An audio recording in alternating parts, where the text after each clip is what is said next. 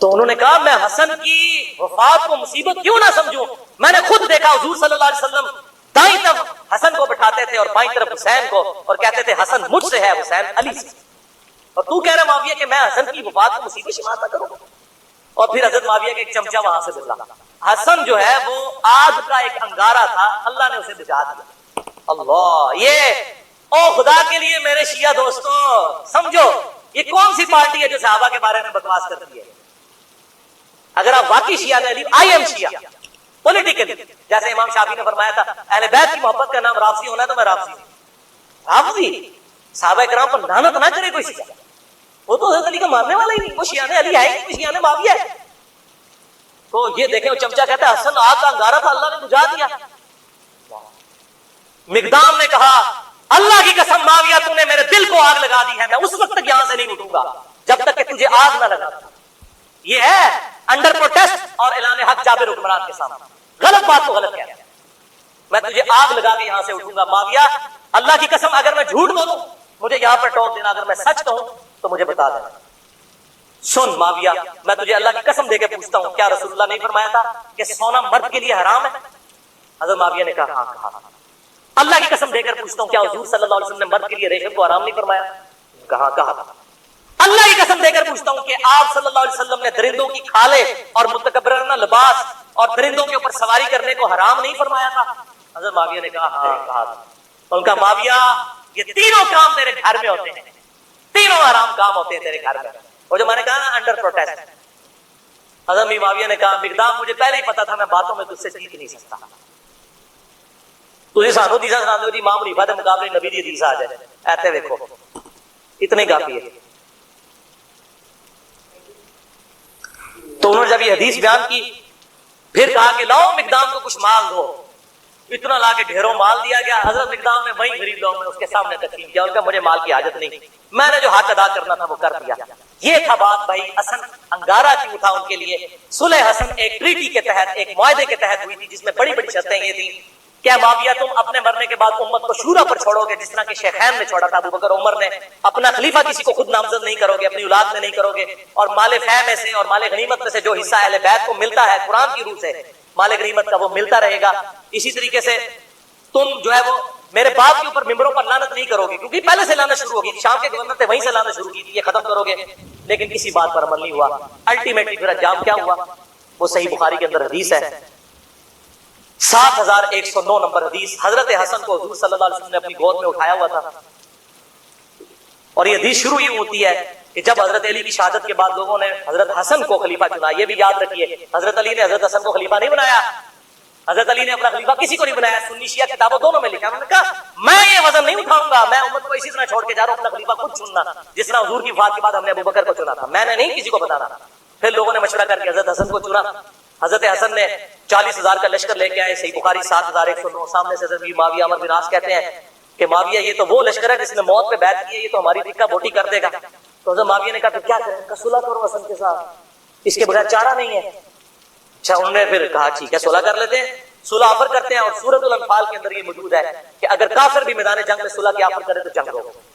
حضرت حسن کو بھیجا صلح کے لیے، حضرت حسن رضی اللہ تعالیٰ عنہ نے وہ صلح قبول کر لی اور ان کے حق میں دستبردار ہو گئے۔ کیوں؟ کہ میں ان کو فری ہینڈ دے دوں، جو یہ کہتے ہیں نا قاتلین عثمان سے بدلہ لینا ہے، تو اب لے کر بتائیں جو ان کے ذوم میں ہے تو بتا دیں، یہ نہ کہ میرے پاس خلافت نہیں تھی تو میں خلافت حوالے کرتا ہوں۔ اور حضور صلی اللہ علیہ وسلم کے الفاظ وہاں پر پھر تابعی 7109 کہ حضور نے حضرت حسن کو گود میں اٹھا کے کہا تھا میرا یہ بیٹا سید ہے، اس کی وجہ سے اللہ تعالیٰ مسلمانوں کے 2 گروہوں میں صلح کروا دے گا، اس کی وجہ سے، یعنی یہ قربانی دے گا۔ حضرت امیر معاویہ نے قربانی نہیں دی ہے، حضرت حسن نے اس کی وجہ سے 2 گروہوں میں صلح کروا دے گا۔ الحمدللہ حضرت حسن نے فری ہینڈ دیا کہ بھائی آپ دیکھ لیتے ہیں، آپ کا دعویٰ تھا نا، وہ جس طرح آج کل ہے جن کہتا ہے مجھے حکومت دو، کہتا ہے مجھے حکومت دو، یہ لو جی حکومت پڑی آپ کر کے بتاؤ، لگ پتا جائے گا۔ لیکن پھر 20 سال تک، یہ 41 ہجری میں واقعہ ہوا اور حضور کی پریڈکشن پوری ہوئی کہ 30 سال تک خلافت علی منہاج النبوہ جو میں نے بیان کیا ابو داؤد ترمذی اور مسند احمد سے، وہ پورے ہوئے۔ اور ایون امام ابن تیمیہ نے منہاج السنہ میں لکھا کہ ربیع الاول کے مہینے میں دن کنفرم نہیں لیکن ربیع الاول میں حضور کی وفات ہوئی تھی 11 ہجری میں، اور 41 ہجری ربیع الاول میں صلح حسن ہوئی اور 30 سال پورے ہوئے، اور امام ابن تیمیہ جیسے شخص